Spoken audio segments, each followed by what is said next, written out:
CFR, it's Wednesday. That means Money Mindset, hanging out with Clark Hayden from Lock Shield Partners. On Money Mindset, we help you to see money as a tool, not just a goal.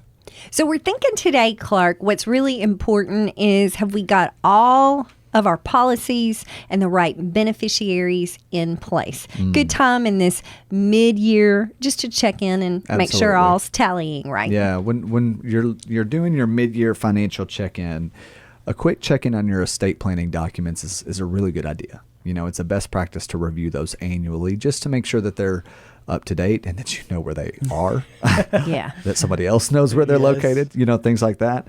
But let's talk about beneficiaries really quick, because one thing I think that often gets lost in the shuffle when people think about beneficiaries, they think about their will. A will dictates the transfer of assets from someone's estate. But what often gets lost in translation is that it only dictates the flow of assets for funds or for holdings that do not already have a named beneficiary. So if you have a life insurance policy, for example, or a retirement account or an investment account that has a named beneficiary on it, those funds are going to that person or individuals. Does not matter what your will says. So I'm going to say that one more time.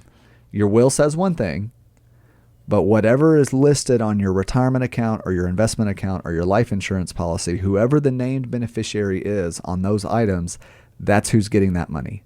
Does not matter what your will says. So it's really, really important to check in to make sure that those beneficiary designations truly reflect your wishes.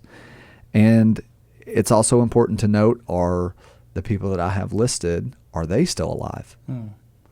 Do I want to add a contingent beneficiary, which is a backup? Did I have additional children that need to be added, or whatever the case may be? Because what happens in the case that the person you had as the beneficiary is no longer around and you've not got a backup person on there? It's a hassle. Okay. That's what happens. We could go into all the weeds, but long story short, it's complicated and annoying and a lot of stuff to keep track of. And at the end of the day, when it comes down to, you know, when it comes to financial planning, as we've talked about many times, really the goal is, how can we be good stewards of these resources that God has given us? Yeah. Part of that is, have I also chosen and made sure that the next steward of these resources is prepared? That's part of our duty when we manage these resources. More on your mid-year financial checkup at our website, christianfamilyradio.com or lockshieldpartners.com.